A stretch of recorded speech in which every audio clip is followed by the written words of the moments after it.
In Canada, we are contractually obligated to say nice things about Ryan Reynolds. No, seriously. It's even written into the charter, I'm sure. So critics, beware. You besmirch our national treasure, we must push back, and push back we will, as we attempt to prove to you that 2005's Waiting is not that bad.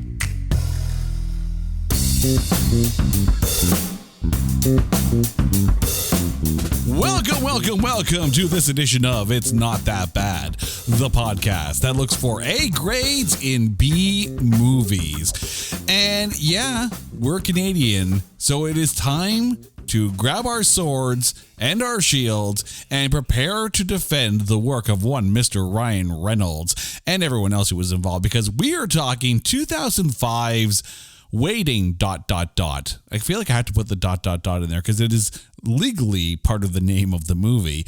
But here to join me as we dissect this workplace comedy is my podcast workplace co-host, Carrie. Welcome back to the show, my love. How are you doing today? I'm doing great. Got my parka on. I have my Uggs all set. I am good. Okay, so now I have to put a full disclaimer out here. I have worked in fast food, but I have never actually worked in a restaurant unless I'm actually in the band that's playing at the restaurant. So, but I have. But you have. So I'm going to ask you right off the bat here, how much of this movie did you feel deep down in your soul from those days? Well, I'm clearly not going to say where I worked because I can honestly say that I have never worked in a kitchen so unsanitary. Like the health inspector would, write that place up PDQ. But as far as restaurant humor, or let's be honest, any customer service environment, this movie was pretty well on point. Okay, so before we delve into, by the way, so now that you know, if you work in a restaurant, you may be triggered by this episode. Can I just say to customers, just be nice.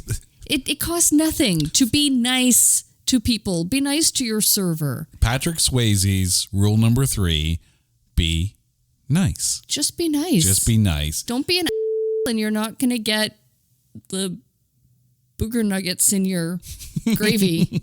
And that's not garlic salt. No, just no. Just no. Just no. But before we get into this restaurant comedy, it is time to take 2005's Waiting and trailerize it. In the unwritten code of dining out, there are cardinal sins you must never commit. Never be rude to the waiters. Never short tip them. And God help you if you ever send your food back to the kitchen. Ryan Reynolds stars in Waiting. Not so much a movie, but a public service announcement for anyone wanting to eat at a restaurant. You'll question ever wanting to have a nice dinner out again. And seriously, who can even afford to eat out these days? Seriously, if this movie were ever made today, the restaurant would be empty. But wait no longer. It's Waiting. Rated R for rare. Just like you ordered it.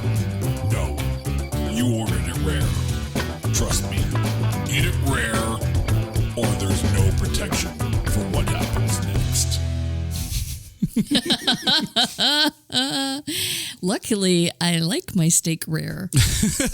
That's people are going to worry about ever sending their food back to the kitchen after watching this film. Like, I get. Yeah, just don't do it. Just don't do it. Don't do it. And you know what the worst thing you can do is blame the waiter for the food on your plate, because they had no involvement whatsoever in the making of your food. Oh, yeah. So just be nice. They're just the camel that brings the food from point A to point B.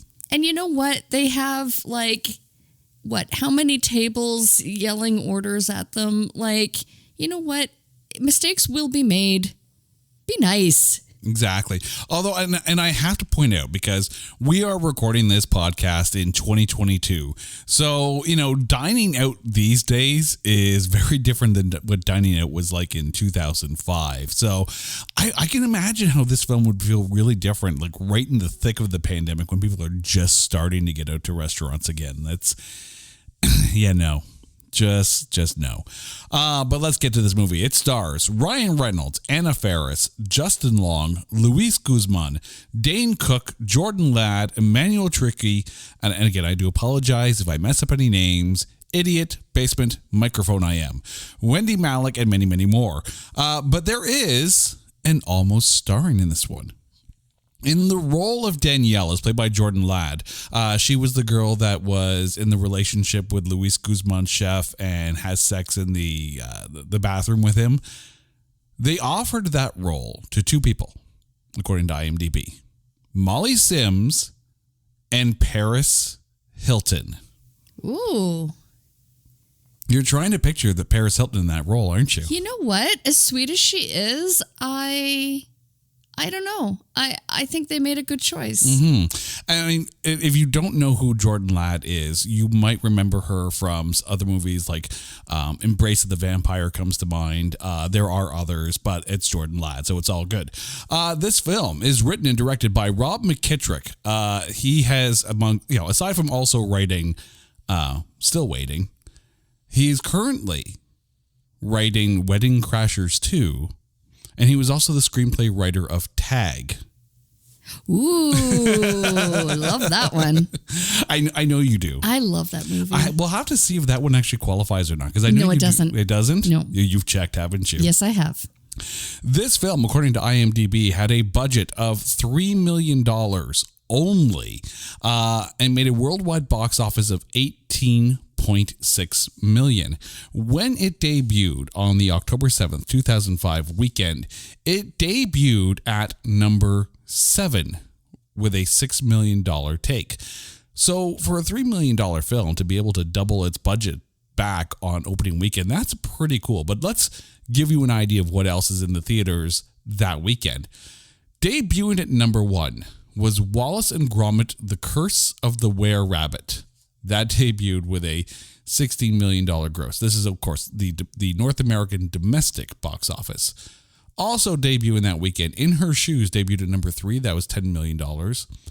Two for the Money, that debuted at number 4. The Gospel debuted at number 5 with about $7.5 million. But here's the interesting thing. Aside from The Gospel, Waiting debuted on the fewest number of screens of debuts that week. Debuted at only 1,652 screens. All these numbers, of course, are courtesy of thenumbers.com. That means that it had a per theater gross of about $3,600 per screen or per theater. That puts it up pretty darn high. I think it's about third or fourth as far as the per theater gross. So Waiting, despite the fact that it doesn't look like big numbers, per theater, it actually does pretty good. But I have to ask you, though, is this the kind of film that you would rush to go see in the theater, or is this one of those ones where you're quite happy to wait for it to get to DVD? No, this kind of had a feeling of like the 7 movies for 7 day blockbuster movie ventures that we used to take. Like, it doesn't scream date movie. It doesn't scream like theater going. I don't know. I mean, maybe. I mean, in comparison, right? Like the other movies that you mentioned, I wouldn't be drawn to either. So if I was out, looking for a movie, I might have picked this mainly on the cast alone. Yeah, like as I'm looking through the top 10 that weekend, Flight Plan was at number 2 for the 3rd week. Corpse Bride was in its 4th week at number 6. Like, it's not a stellar box office weekend, so Waiting probably benefited from a bit of that. But a lot of you are now listening to this going, well, wait, it's a Ryan Reynolds movie. It should do fairly well. But pre-Ryan Ryan Reynolds, pre-Deadpool. Yeah, so I looked this up as to where Ryan Reynolds was in his career at that time. So 2005, this was the same year that he was in the Amityville Horror and Just Friends, and it was a year after Blade Trinity. So this is not exactly peak Ryan Reynolds era. This is before he was even Deadpool and X-Men Origins. So, he had done Van Wilder at this point. So we knew that he was funny, and we knew that he was able to bring that Ryan Reynolds-esque comedy, but it wasn't the juggernaut comedic force at that point. But the interesting thing here is that Anna Faris, she'd already done 3 scary movies by this point. So, and Justin Long had been other things as well. But I mean, you take a look at those 3, that's a fairly decent cast, but it's actually better in hindsight looking back at it from 2022. Like this is, and again, we're going to do the math on this one here, 17 years old movie now. The cast just looks better in hindsight. At the time, it's not as big, I guess. I mean, I think maybe Anna Faris might have been the biggest name on the cast at the time. Mm-hmm. And to be honest, I'm still waiting for the comedy. It has some really great actors to their own right, but I found that the jokes fell flat. But I think that was more of a writing thing. And I'm sure we'll get to that argument, but it wasn't. I don't know how it was promoted for theatrical release, but in watching the trailer, it looked it set it up for more belly laughs than it dished out. I can say that it definitely is a fairly consistent pacing, but I will say that if you do like a movie like the first Clerks film, you will find some humor in this. But let's get to the breakdown here, and let's start with Monty, as played by Ryan Reynolds. And I need to ask you, because this was kind of bugging me a little bit. Look, Ryan Reynolds is funny as hell. We know this. But did this role not feel like they kind of hoped that Sean William Scott would take it? Stifler? Yeah, I mean, again, like I found it was very focused on Ryan Reynolds' character, and maybe the focus shouldn't have been on Ryan Reynolds, because, I mean, again, and I don't fault him as an actor. I just think that the lines weren't there, or it wasn't.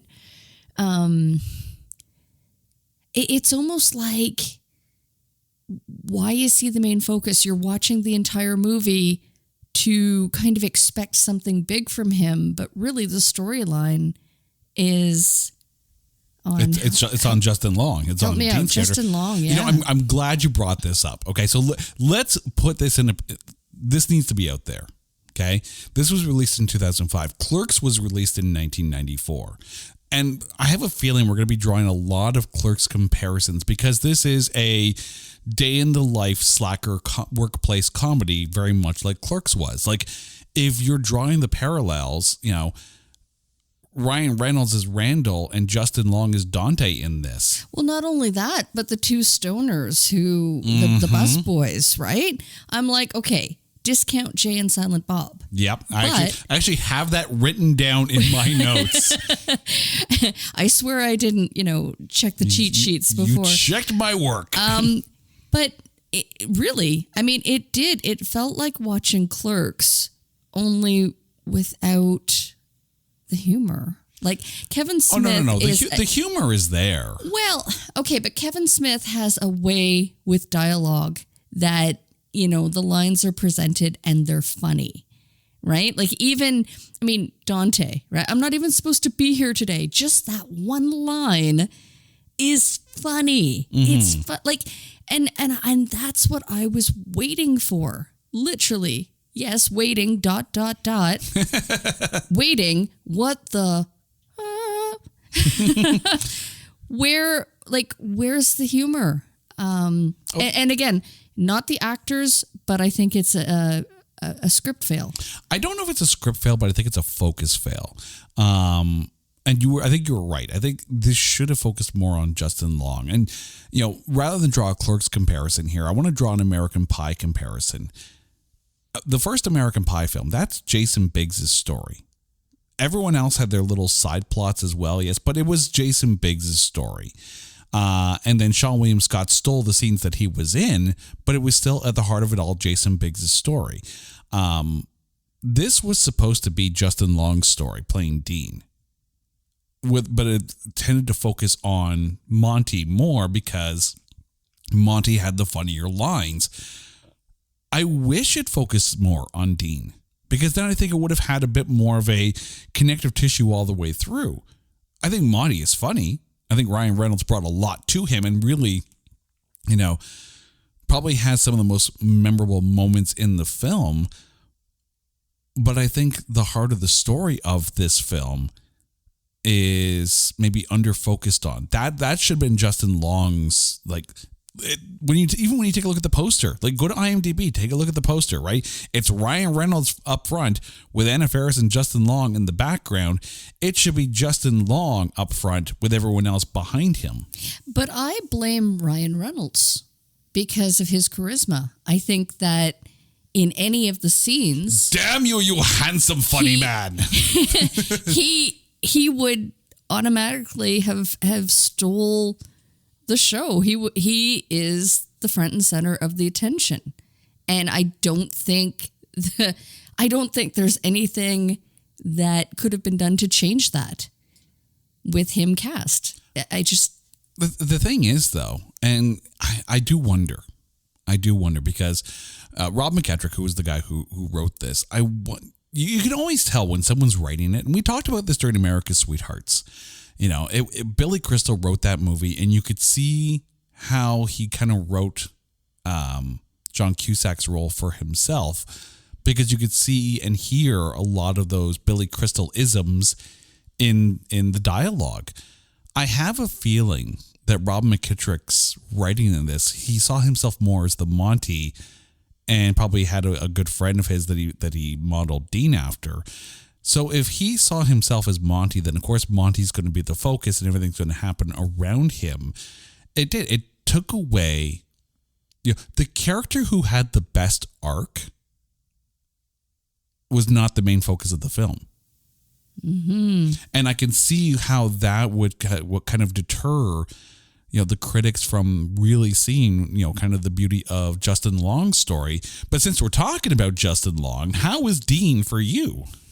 I liked him. I thought, what, he was just perfectly done with it. Like, you could tell, when it's the same thing day in, day out, rinse, repeat, and you get up and go to a job that you hate and it just sucks the life out of you. I really saw that in him, here he is, another day, another customer, short tipping him, and, ironically, the same day that he's offered a promotion in this whole job that he hates, right? So, you could just tell he was about to break. He was right on the edge and about to break. And again, that in and of itself is funny and should have been, I think, a little more highlighted. That was really kind of the story arc that you wanted to follow. But I'm sure we're going to get there. It's not all bad. I do like another character, but I'm not going to go there just yet because we are talking about Justin Long. Yeah, so. Exactly. I do see a lot of parallels with his storyline and Dante's in Clerks 2, where he's realizing that if he doesn't do something, he's going to end up just this in the same thing over and over and over again. If you're listening to this show right now and you're sitting there going, "Oh dear God, I hate my job." It's like Groundhog Day. Exactly. When you literally are like, oh, didn't I just do this yesterday? Yeah. And I'll do it again tomorrow. And everyone in your past seems to be doing very well. And, even your mother's sitting there going, well, guess who I ran into today? Yeah, that didn't help for sure. No. Mom sucked in this one. You feel bad for him because he's clearly someone who has a head on his shoulders. He has, maybe ambition, but, he has an ambition to get out of what he's doing. He just doesn't know what the next step is. And, there's something to be said about the bravery of just saying F it all. And yet I do have to point out that what was beautifully done is the solidarity of the kitchen staff, the wait staff, how, they were a team. They had each other's backs. And I think he kind of had that feeling. I mean, his girlfriend worked there, right? Mm-hmm. Like his entire life revolved around his job, his crew, his friends were all, co-workers and friends. And so it became very difficult for him to leave that. Mm-hmm. So he kind of feels stuck in that repetitive loop of like, this is another day, nothing's going to change. How do I change it? I don't know if I want to, again. And that would play into the offer of him being the manager because that would change his dynamic with his friends. Like he just, he's really torn. And it was such a great storyline that I think if they had focused more on, paid a little more attention or did a little more with it, it would have been really great. Yeah. You needed the American Pie dynamic as opposed to, this dynamic where it focused on the comedic content as opposed to the actual heartfelt story. And yeah, like you can see, like he likes who he works with, like all his coworkers. He has a good laughs with them. But then there's the manager, and he's a bit of an idiot. And I think there's that cautionary tale there of like, I don't want to end up being like him. So since we are talking about, manager Dan is played by Dave Cockner, who, if the name does not sound familiar, Champ Kind Sports from Anchorman, he's your manager here. He was really good as a cautionary tale for Dean in this. He was so funny. Like he's the manager that tries to think he's uber cool and whatnot, and he's just so not. Like I'm sorry, if you have a manager's discount card that does not make you cool in anyone's book whatsoever. He's so unaware. He's like, maybe we should hang out. Yeah, no. And again, I think because he's the manager. If he were just another server, or if he were to work in the back kitchen or in another role, maybe if he was like the delivery guy, right? Maybe there's a chance he might have been inducted into this motley crew of employees, of coworkers. But because he was the manager, he was definitely not included. And I think that was the cautionary tale that Justin Long didn't want to go that route. He wanted, to keep things as it was. Well, especially too when you see the reaction of all his coworkers when it's overheard that he gets offered the assistant manager job, but then everyone's like, "What? You're not going to take that, are you?" Because I get it. There's a solidarity amongst the rank and file workers, and management be damned, especially when management is an idiot. I'm not going to lie, he was an idiot. And I'm sure they took great pains in enjoying, not necessarily tormenting Dan, but definitely doing their own things, and Dan be damned, if you will. But it worked well. Like Dan was the embodiment of what Dean didn't want to be, and this was the day that he was offered the chance to move up to Dan's level, which would have put him at odds with all his friends. It would have put him at odds with his own goals. Like, yeah. Exactly. It was the shared common enemy. Mm-hmm. And if he had gone that route, right? Like, he wouldn't have been, serving his own hopes and dreams, right? Like, he would definitely be stuck in that dead end job. He would lose his friends. He would, not be included in the crew. Like that's not, you know, not something he wanted. And that's the thing. You saw how Dan was treated when it came to, oh, do you want to hang out? No, right? No, he doesn't want to be like that. Like the whole movie starts with all the coworkers having a party together. By the way, it ends with all the coworkers having a party together. So you can see that this is kind of the day in, day out, almost survival mechanism of everyone at this restaurant. So, you know, you do what you got to do, right? But let's move on to Anna Faris as Serena. Is it me? You have a hilariously funny actress in Anna Faris. Proven that she's funny as hell. Did not feel like she was wasted in this. Very undervalued for sure. And not undervalued, but just underutilized. Yeah. Yeah. I think she, and again, I don't fault her, but I think she was meant to be more the beautiful blonde, right? Like instead of, she could have really been funny. Mm-hmm. And the lines just weren't there. The dialogue, the opportunity was just not there for her. I mean, don't get me wrong. The snap that she pulls on Monty when he's like, "Hey, wasn't I inside of you?" And then just the diatribe that she goes on about Monty's horrible sexual prowess there, of which apparently there is none. That was great. It almost feels like Serena was there for that one moment alone. And it's a waste of Anna Faris. Like, you have such a good actress. Give her more. And even though this is Dean's story, and, you know, you could have used Serena more to humanize Monty. But I don't know if you want to humanize him that much. And we're going to get to that in a little bit. But again, I think it would have been funnier if they had given those lines or that setup to the bartender.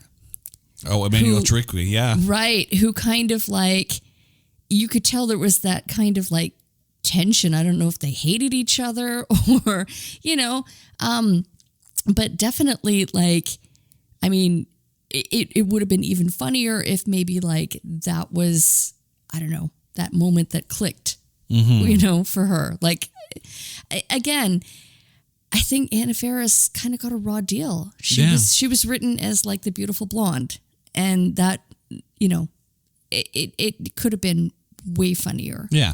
I mean, and you could almost say the same thing about Caitlin Doubleday, who played Amy, who was Dean's girlfriend.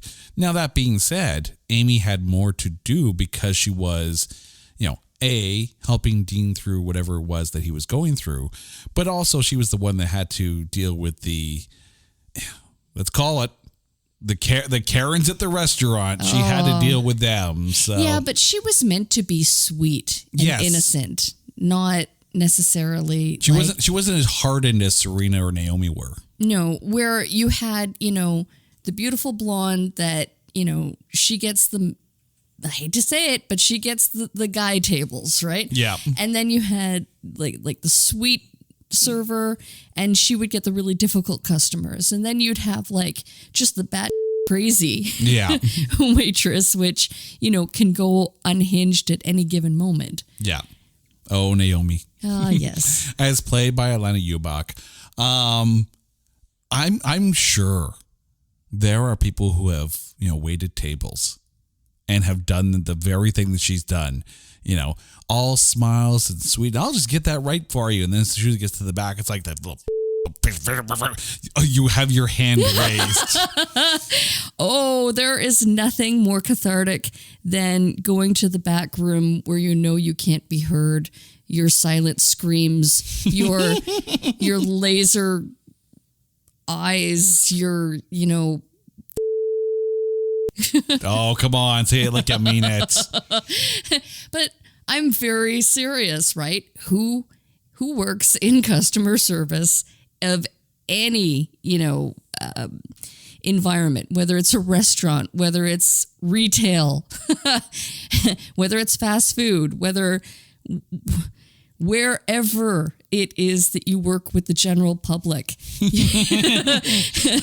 you are always going to, you know, need that little moment of just absolute snapture. Yeah. And it was some of the more unexpected comedy. Like, I'll admit, like, this is the only role that I am familiar with Elena Eubank in.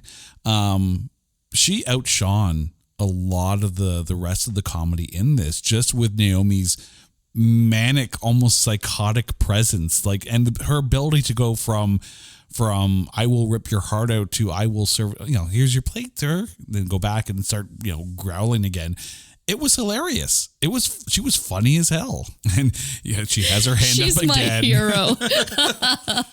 hero. She's literally my customer service alter ego.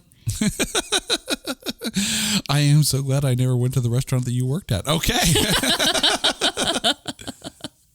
Okay, let's talk about Vanessa Longine. And again, I do apologize if I'm messing up any names here, but she played Natasha, the girl who works at the door. That is the, object of affection, I guess, for Ryan Reynolds and for Dan.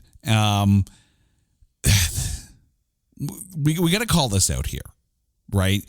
This is where the story is a little icky, right? Because Natasha is like 4 or 5 days away from turning 18. And part of Monty's story is that he likes high school girls. Like, I don't know about you, right? Does this play just weird now? Yeah, I mean, maybe I could see where they were going with the humor of it, maybe in the time, but yeah. Again, a lot of, I think, where the humor was intended fell flat. Mm-hmm. And I don't blame Ryan Reynolds. I do not blame him. But again, I think it was in the writing. And it definitely was a little icky. Yeah. I mean, especially at the end party and they start to make out and then he's like, no, but you turn 18 on Wednesday, right? Like that's supposed to be the moral compass. Like, let's wait 5 days. Like, seriously? And I feel bad because I felt Vanessa Longine, and again, I do hope I pronounced that name right. I thought she was good as Natasha, but that angle, I mean, it was funny the fact that she tricked Dan. Like the whole part of her, basically tricking Dan into going to the wrong house. That part was funny. Not just the wrong house, but the way wrong house. He went to the home of the guy who Justin Long pissed off earlier in the day. The hillbilly customer that ordered whiskey with his whiskey and a side of whiskey. With a side of whiskey. He was, yeah. And, it's our anniversary. It's just, she can have a Pepsi, so... Which, if I wanted to show my love to someone, I would order her an RC Cola. Oh. You have to appreciate this. Okay, let me explain. Back when I was a kid, RC Cola was actually served up here in Canada. And there was this pizzeria that we would always order from. And it came with like the big 750 milliliter glass bottles of RC Cola. And I don't know what it was about RC Cola, but it went really well with that pizza. And then...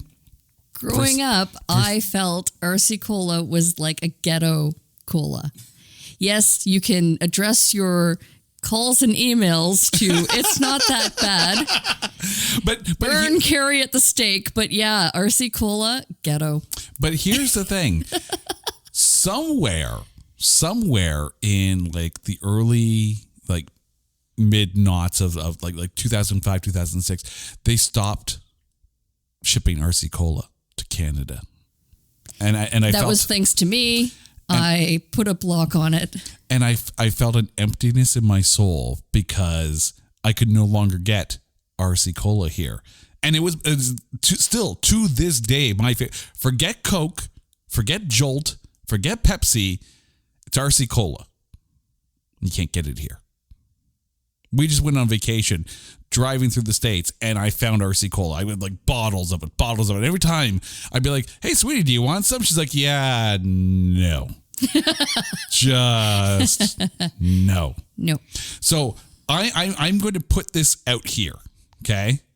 If RC Cola ever wants to, sponsor this show, I will literally post a picture of me drinking an RC Cola every day because it's that good. That's not good for you. There's probably a reason why they won't let it over the Canadian border. I am willing to Ghetto go Cola. down that road if it means getting RC Cola shipped to our doorstep. Oh, This is how it happens. This is how it happens. But let's get back to talking about waiting here and rather not about RC Cola here. As much as I love and profess my love for RC Cola. do you think they serve RC Cola in this bar? You know what? If they did serve RC Cola in this bar, I would happily bring you to Shenanigans, and I would make sure that none of us sent the food back. But seeing as how we're talking about sending the food back, we got to talk about Luis Guzman, who played Rodimus, the I guess he was the head chef in the back and the purveyor of the penis showing game, which we haven't really talked about that much at all. But let's talk about Luis Guzman first. How was he for you as Rodimus? Oh, he's so great. He's great. He's a very funny actor. Very funny man. I still think a lot of the humor that he could have brought was not there.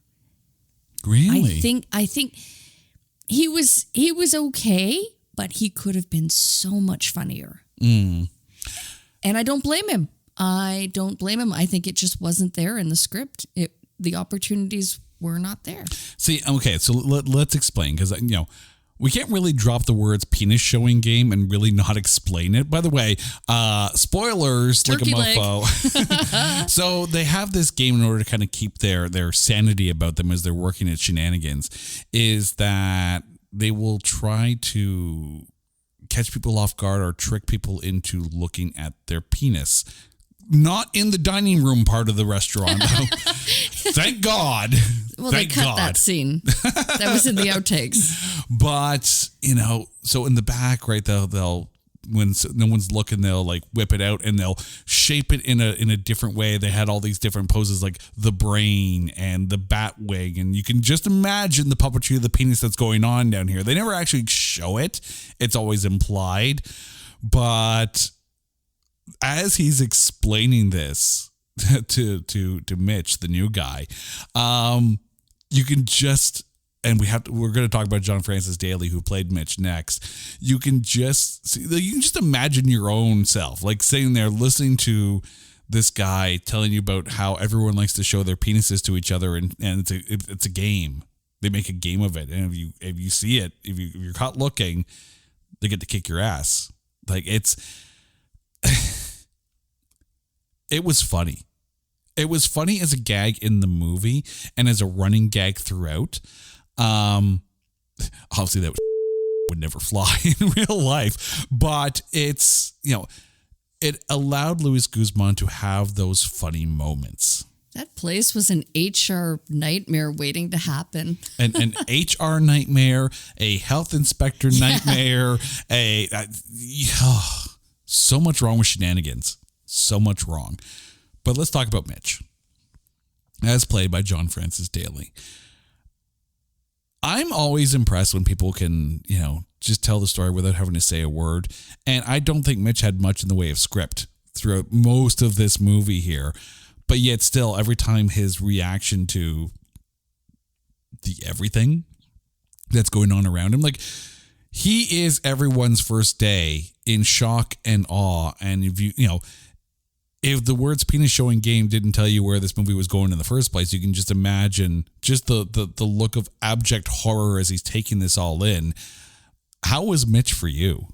Oh, so great. You know what? Favorite character. Can we just call it right now? Oh, really? Yeah. You know what? Again, he didn't have to say much. His face said it all. And if we're fully putting the spoilers out there, I loved his turnabout at the end. I loved that he just completely snapped. Oh, it was the snapture. It was the snap that I mean, for me, that was the laugh of the movie. I had to wait all 138 minutes. Wait, you had to wait ... Right. But I have to bring this up though, Because of course we have made the Clerks references. Did it not feel like a Silent Bob snap? Yes, and I think, again, if that was the inspiration for them. Well, again, not that his character was Silent Bob. No, his character wasn't Silent Bob, but the snap kind of felt like it. I kind of felt, again, like he's the new guy, right? Any line that he had was, he shows up for work on his first day and his uniform is, perfectly clean and pressed. And he shows up to this like completely dysfunctional restaurant shenanigans. And he is just like, what have I gotten myself into? And, it doesn't take long before he finally just starts calling everybody out. I have to ask, since you're the one of the two of us who's actually worked in a restaurant, on your first day, was there anything that gave you a Mitch-like reaction? Not the snap, but just the, huh? Oh, absolutely. I mean, without, specifics, like I think any new job, picture your first day of work, period, right? You show up, everybody there knows everybody except you're the new person. And you are not only getting acquainted with the job and the role that you're going to be doing, but the host of characters that you're working with in any position, right? So his first day of work, he's witnessing, again, the most Karenist of Karens ever. Straight up. And just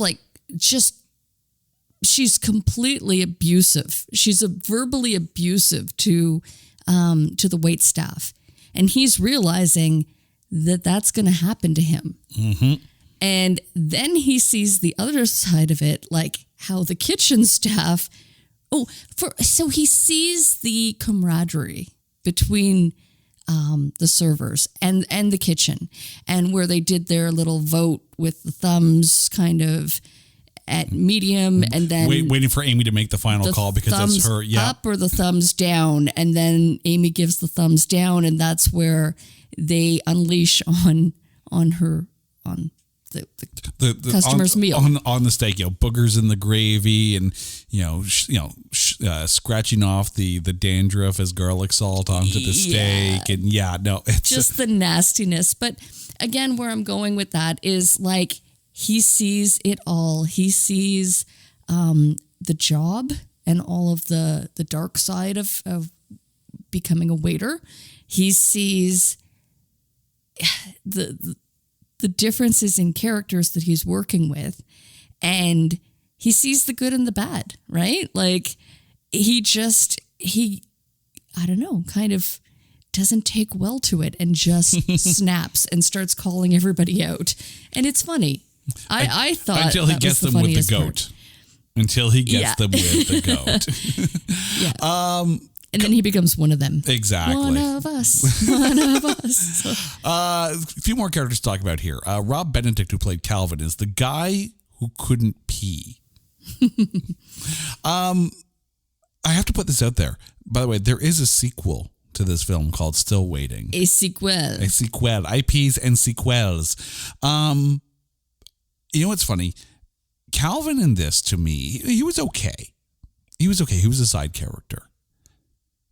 He became funnier in this film after watching like the first 30 minutes of Still Waiting, which is the sequel, because his character is super shy, zero confidence, like just meek. And by the second film, he's like Rico Suave running the Tatas, which is like your discount Hooters, which moves in next door to Shenanigans. And it's such a turnaround. That sequel makes Calvin's role in this funnier. Like without that sequel, Calvin is just like a side plot, right? With the sequel, Calvin is funnier as hell. But your thoughts on Rob Benedict as Calvin? Absolutely agreed. I mean, you said it perfectly. And yeah, not that we're promoting watching Still Waiting, because, I mean, again, haven't seen it through to the end, but I'm not going to lie. I even was very nervous about coming on this show and finding good things to say about waiting, ... Again, because I am still waiting for the laughs. But you had an excellent point that you almost kind of need that sequel to see the continuation of his story. And I don't know. I mean, I don't know if I'm disappointed that a lot of the same cast did not return for Still Waiting. But again, I haven't seen it. So I'm not in a position to comment either way. But it would have been interesting to at least have had those actors to kind of see the life after shenanigans. Yeah. And again, especially with, is it Justin Long? No, what? With Dean, as played by Justin Long. With Dean's side story. I want to see him succeed. I want to see what he does with his life after finally quitting. Mm-hmm. Which, spoiler... he quits. He quits. Word has it he becomes a porno star, a gay porno star, and moves on. And Zach and Mary make a porno. I mean, if we're comparing it to Clerks, we could basically say that this is part of the universe. But we have to talk about this though, right? Because we've made reference to American Pie. We've made reference to Clerks. You could even draw some parallels to a movie like Empire Records, where it's a day in the life of a workplace type comedy. This film was released in 2005. Does this film fare better if it's released in the mid-90s? Because it does feel like that era type film. Yeah, and again, because it came out after Clerks, I couldn't help but the first instinct in my head is, well, this is like Clerks, but without the funny.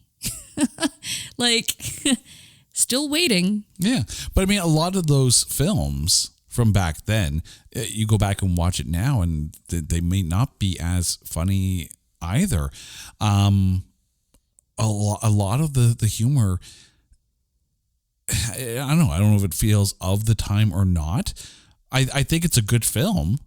I especially appreciate the fact that it was filmed on a $3 million budget. And if you actually watch through the credits in the special thanks, there's a special thanks to Robert Rodriguez for his book. Was it like Rebel Without a Budget or something like that? Rebel Without a Cause. Exactly. Yeah. Something like that, where it's basically, filming movies on a shoestring budget. They made this film for $3 million in 2005, and let's call it what it is, right? At, I think it was $18 million worldwide gross.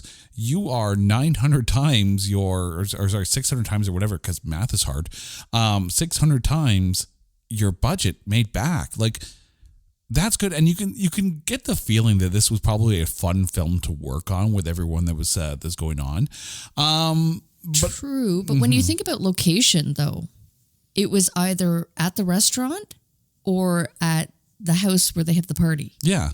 So there wasn't a lot of location expense. Yeah, no.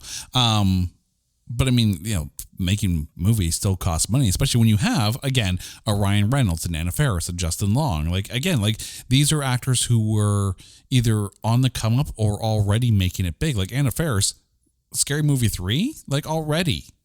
But early enough, though, in Ryan Reynolds' career that he couldn't command the same. Yeah. Well, no, Ryan Reynolds, I completely agree, even though he was in Blade Trinity the year before. By the way, that film definitely qualifies. So I'm sure somewhere down the road, if we ever get back to doing more superhero movies, Blade Trinity, I'm sure will be one that is eventually talked about. But is there anyone else that we have not talked about in this movie that stood out for you? I mean, I definitely want to give a nod to the kitchen staff. Mm-hmm. There was one actor that I even asked if I was like, is that Dane Cook? It was Dane Cook. Was it? Yes. It was, yeah. And the funny thing is with Dane Cook, apparently his character didn't have that many lines. So a lot of the stuff that he put in, that's improv. That's Dane Cook, off the fly. And I could see that. Yeah. And you know what? He was funny. Oh, absolutely, yeah. every scene that he was in, I kind of got a chuckle, and I'm like, okay, that's funny. It does make you wonder how much of this is actually improv, because, I mean, Ryan Reynolds' lines, they come off as very much Ryan Reynolds lines. And I could see him reading the script going, oh, dear God, yes, I have to do this film at the time. And yeah, Dane Cook's lines, when they're there, knowing that they're improv, is like he brought that character out of a minuscule part on the paper and turned it into something. So, kudos to that one here. But before we move on to our MVPs, Twitter has spoken. Our good friend Sean Faust has chimed in with, I constantly quote this movie. It's a documentary for the food service industry. Naomi is the best. And then Sean O'Brate at Sports Guy Sean O says, I can quote this whole film. This is the movie I used to watch with girls and friends to see if they'd pass the same type of comedy test. If they did, we were always cool forever. If they didn't, I judged them for 1, not working in food service, and 2, no sense of humor. I like that. I applaud. So Sean, thank you both for your comments there. But it does lead the question, though. Like, do you have to work in food service in order to be able to get this film? Like, I enjoyed it, and the closest I ever did was work in a fast food joint. I'm not saying which one, but I can tell you I only lasted a few months. It sure helps. I mean, it definitely helps,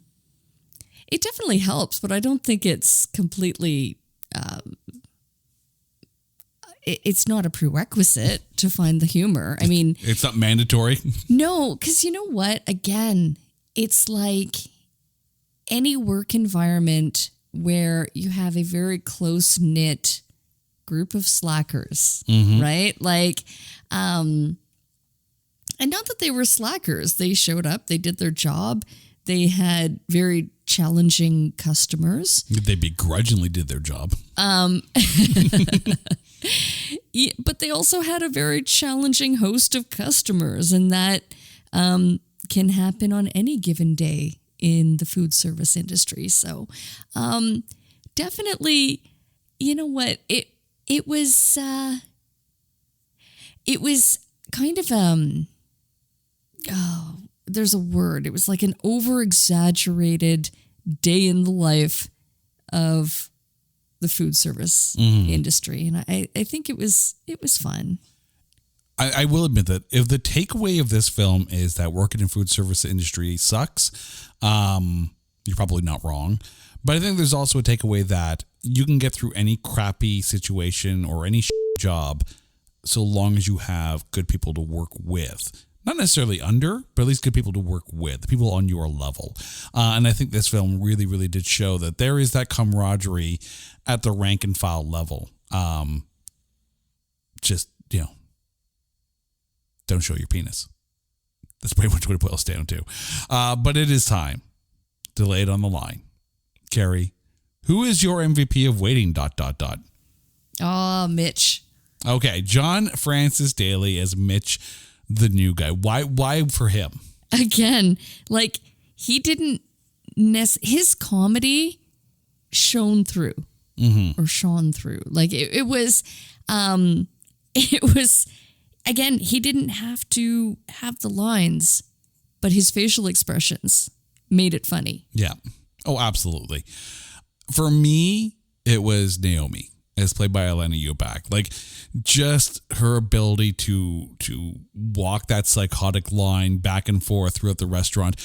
Although I do have to give honorable mention to Chi McBride, who played Bishop, the de facto therapist / dishwasher, who everyone kind of went to. And it was just like this very calm, very thoughtful person in the back that just listened to everyone's problems. And really, he was right every single time. But he was the silent Bob. I could see that. I could absolutely see that. But yeah, it's Elena Eubank for me. And I'm glad that she was one of the people that actually made it to Still Waiting, because, yeah, she's there.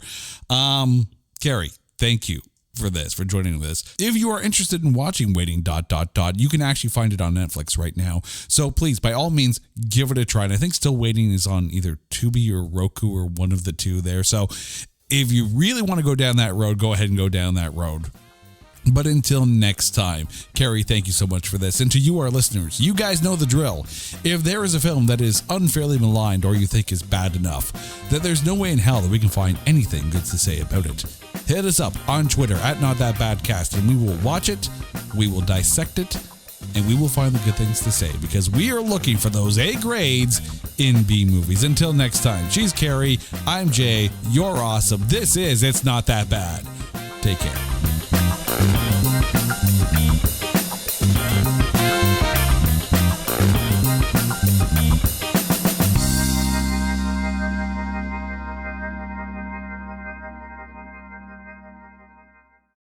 Hey folks, Stefan Shirazi and Renee Richardson here from the Metallica Report. And we are proud members of the Pantheon podcast family, where the best of music and podcasts unite. We've got something pretty cool for you.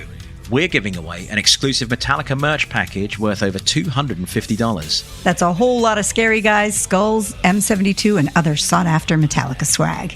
And we've made it easy for you to win. Follow and share the Metallica Report, and you're in the game. Go to pantheonpodcast.com/Metallica, enter your email, and hit that button to be entered to win. And just like that, you're eligible for our monthly exclusive Metallica merch package. And guess what, rockers? You can enter every month, so just do it. And while we love our global brothers and sisters, the lawyers won't let us ship outside the U.S.